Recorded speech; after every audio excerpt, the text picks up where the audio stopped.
ओम गृहणी सूर्याय नमः। कल के अध्याय में आपने सुना था भद्र नामक ब्राह्मण की कथा व सूर्यदेव के मंदिर में दीपदान का फल, साथ ही दीपहरण का दोष। आज आप सुनिए उससे आगे वैवस्वत के लक्षण और सूर्य नारायण की महिमा।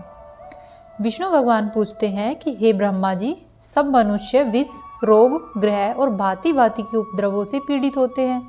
इसीलिए आप कोई ऐसा उपाय कहिए कि जिससे जीवों के रोग आदि की बाधा न हो। यह सुनकर ब्रह्मा जी बोले कि हे विष्णु जी, जो पुरुष व्रत, उपवास आदि करके सूर्य नारायण की आराधना करते हैं उनको रोग आदि नहीं सताते। जो सूर्य नारायण से विमुख है वे ही भांति भांति के उपद्रवों से पीड़ित होते हैं।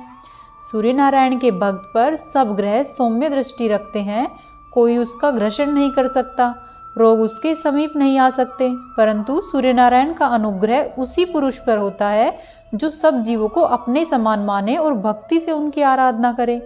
ब्रह्मा जी का यह वचन सुनकर विष्णु जी ने पूछा कि महाराज, जिसने पहले से तो सूर्य नारायण की आराधना न की हो और रोग आदि से पीड़ित हो जाए, वह उस कष्ट को कैसे दूर करे? आप इसका वर्णन करें। हम भी सूर्य नारायण की आराधना भक्ति से करना चाहते हैं। यह सुनकर ब्रह्मा जी ने कहा कि हे भगवान, जो आप सूर्य नारायण की आराधना करना चाहते हैं तो पहले वैवस्वत हो जाओ। वैवस्वत हुए बिना सूर्य नारायण की उपासना नहीं होती है।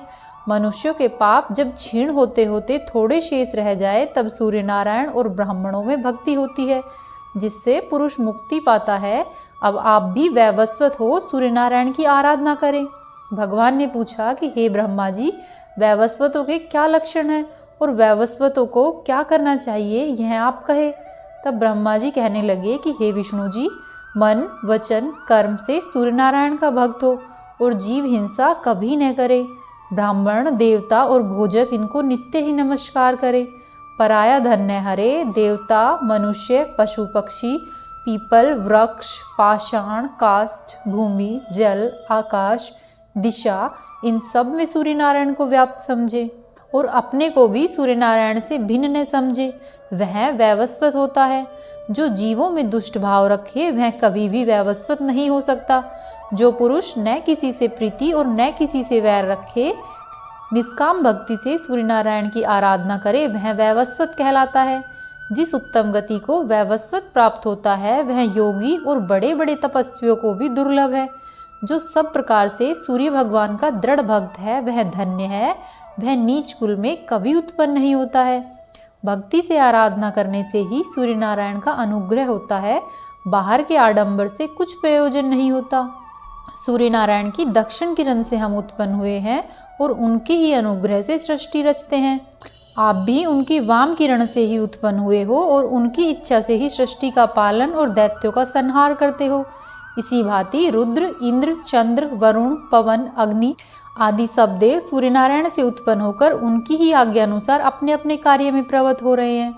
इसीलिए हे भगवान, आप भी उपवास, पूजन, जप आदि से सूर्य नारायण की आराधना करो। सुमंतु मुनि कहते हैं कि हे राजा शनातिक, ब्रह्मा जी का यह वचन सुन विष्णु भगवान सूर्य नारायण की आराधना करने को शाकद्वीप में गए। वहां जाकर भांति भांति के उपचारों से सूर्य नारायण का पूजन किया और अनेक प्रकार के भक्ष्य भोज्यों से भोजकों को संतुष्ट किया। इस प्रकार बहुत काल तक सूर्य नारायण की आराधना कर उनके अनुग्रह से सब देवताओं में श्रेष्ठ हुए। हे राजन, आप भी सूर्य नारायण की आराधना करो, जिससे सब तुम्हारे मनोरथ सिद्ध हो जाएंगे। इस ब्रह्मा जी और विष्णु जी के संवाद को जो सुनेगा वह भी सब मनोवांछित फल पाएगा और अंत समय में स्वर्ण के विमान में बैठकर गोलोक को जाएगा। वहां देवता, गंधर्व और अप्सरा के साथ रहेगा। राजा शनातिक पूछते हैं कि हे सुमंतु मुनि, आपने सूर्य भगवान के तेज को न्यून कर उत्तम रूप का निर्माण करने का संक्षेप में वर्णन किया है, अब आप उसको विस्तार से बताइए। राजा का यह वचन सुनकर सुमंतु मुनि कहने लगे कि हे राजन, जब सूर्य नारायण की भार्या संज्ञा अपने पिता के घर चली गई तब सूर्य भगवान ने विचार किया कि हमारे तेज से व्याकुल होकर हमारी पत्नी चली गई और हमारा उत्तम रूप होने के निमित्त तप करती है। इससे उसका मनोरथ सिद्ध होने के लिए हम विश्वकर्मा से अपना रूप उत्तम बनवावेंगे। सूर्य नारायण यह विचार करते ही थे कि वहीं पर ब्रह्मा जी आए और सूर्य नारायण से कहा कि आप सब देवताओं में मुख्य हैं और सब जगत आपने व्याप्त कर रखा है। अब आप अपने ससुर विश्वकर्मा से उत्तम रूप बनवा ले। यह कहकर विश्वकर्मा से ब्रह्मा जी ने कहा कि तुम सूर्य नारायण का सुंदर रूप बनाओ। ब्रह्मा जी की आज्ञा पाकर खराद पर चढ़कर धीरे धीरे विश्वकर्मा सूर्य नारायण का रूप सुधारने लगे। उस समय ब्रह्मा, इंद्र, विश्वामित्र आदि अनेक ऋषि सूर्य नारायण की स्तुति करने लगे। सभी हाथ जोड़कर खड़े हुए और विद्याधर, यक्ष, राक्षस, नाग इत्यादि हाथ जोड़कर बारंबार प्रणाम कर स्तुति करते रहे।